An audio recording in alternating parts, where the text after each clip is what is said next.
पिछले 2 दिनों से भारत सरकार की जो IT डिपार्टमेंट है वो राज्य के जो व्यवसायी समूह है जिनका हमारे राज्य के साथ साथ कई अन्य राज्यों में भी कई प्रकार के कारोबार हैं, उस पर इनकम टैक्स विभाग ने छापा मारा है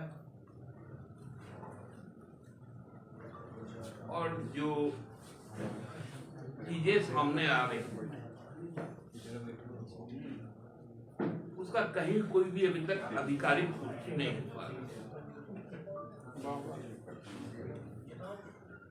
कोई अपने सूत्र से 50 करोड़ कह रहा है, कोई 100 करोड़, कोई 200 करोड़, कोई 300 करोड़। बातें सामने आ रही जो अखबारों में आ रही है, चाहे न्यूज चैनल्स में, और जो कि आपके नोट गिनने की जो मशीन है वो जल जा रही है, खराब हो जा रही है, बदली जा रही है, तरह तरह की बातें सामने आ रही है। और जब एक आधिकारिक तौर पर इतनी बड़ी एजेंसी जब तक कोई बयान ना दे, कोई पुष्टि ना करे, उसको लेकर एक नैरेटिव सेट किया जा रहा है कि इसमें इनका पैसा है, इसमें उनका पैसा है।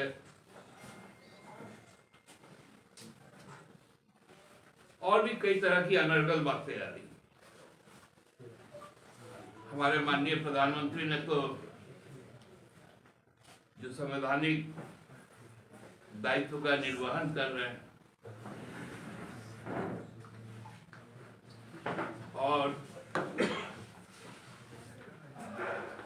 संसद का सत्र भी चल रहा है, लेकिन वो अखबार में छपी खबर को ट्वीट कर देते हैं और उसके बाद भाजपा के राष्ट्रीय प्रवक्ता, हमारे प्रदेश के अध्यक्ष शुरू हो जाते हैं डमरू बजाने।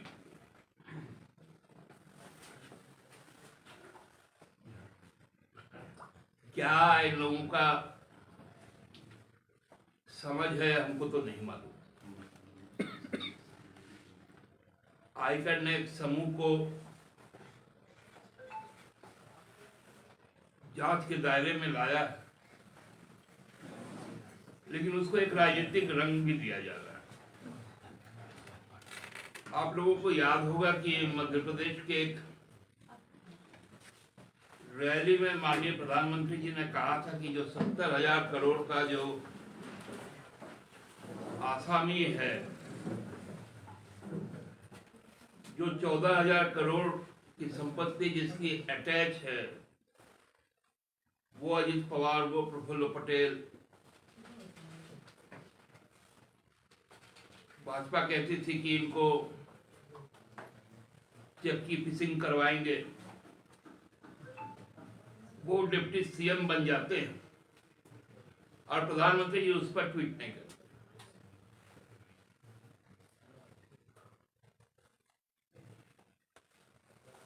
यदि कुछ गलत है, आयकर उसकी जांच करेगी, लेखा जोखा देगी, और लेखा जोखा कोई भाजपा के राष्ट्रीय मुख्यालय से या यहाँ के प्रदेश मुख्यालय से तो नहीं देगी।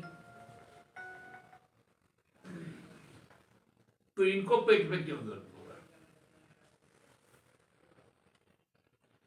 जिनसे सवाल किए जाएंगे वो जवाब देंगे। हमको तो लगता है कि बाबूलाल जी और भाजपा के राष्ट्रीय प्रवक्ता कभी ये साहू परिवार के कभी मुनीम हुआ करते थे और उनकी नौकरी चली गई तो फीस में अपने मालिक को इस तरह की बात करते हैं। बाबूलाल जी को मालूम चल गया कि किसका किसका पैसा है, क्योंकि जब वो काम करते थे साहू परिवार में, तब शायद वो पैसा का लेन देन करते होंगे।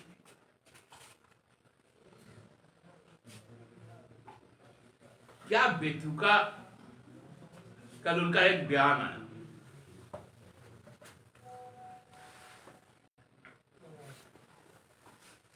लग रहा है कि उस परिवार के सारे पैसे कहां से आते हैं सबको बाबूलाल जी को मालूम है, किसके कितने पैसे ये भी उनको मालूम है।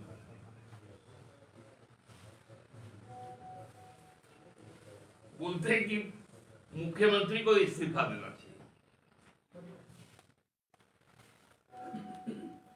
मैंने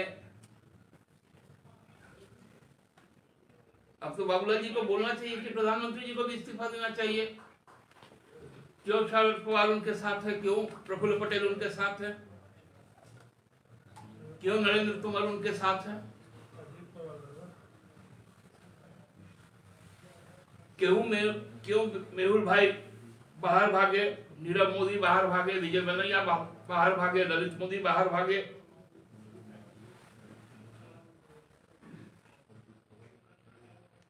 ये कौन सा नैरेटिव है?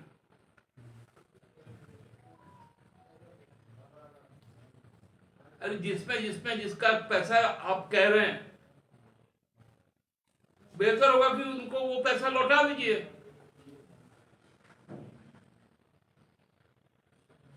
वो लोग अपना हिसाब देते रहेंगे।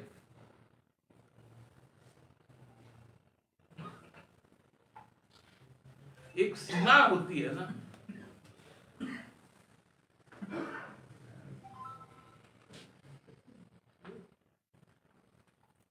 बहुत सारे ऐसे इनकम टैक्स के रेड हुए,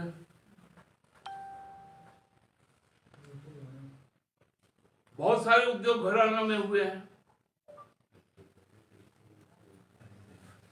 बहुत सारे बड़े व्यवसायियों के यहां हुए।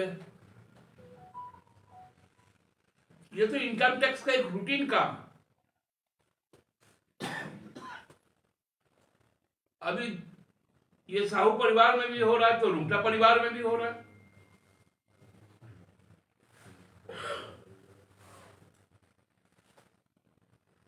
उसको लेकर कोई चर्चा नहीं, लेकिन इस परिवार के एक व्यक्ति चूंकि एक राजनीतिक दल का के साथ है,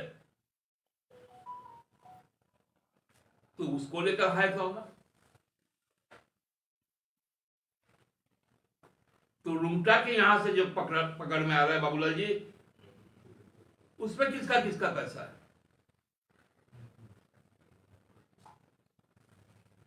और ये जो हिसाब आप दे रहे हैं, कई राजनीतिक दलों का दे रहे हैं, किसी व्यक्ति का दे रहे हैं, इसका आधार क्या है? और यदि आधार नहीं है आपके पास, तो आपको शर्म आनी चाहिए।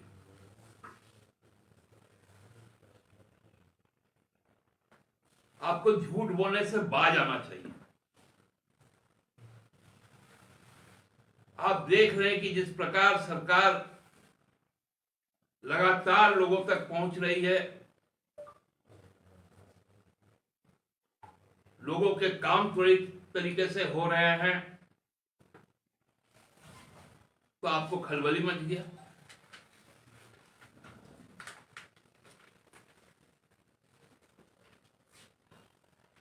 इस तरह की बातें कोई राष्ट्रीय पार्टी का जिम्मेवार पदाधिकारी करे तो ये बहुत ही अशोभनीय है। इसी प्रकार ईडी के समय में भी हम लोग देखते थे, सूत्र बताते हैं, ईडी कुछ बताती ही नहीं। इनकम टैक्स अभी तक कुछ बताया ही नहीं।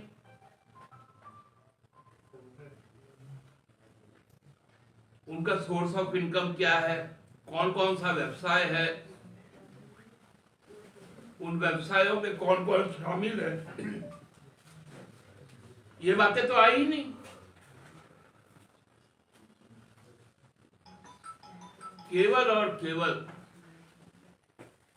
एक धुआं उड़ाओ ताकि जो मच्छर है, जो भाजपा के कारनामे हैं,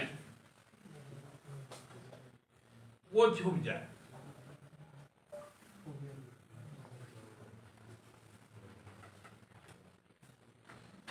हमारे माननीय मुख्यमंत्री जी ने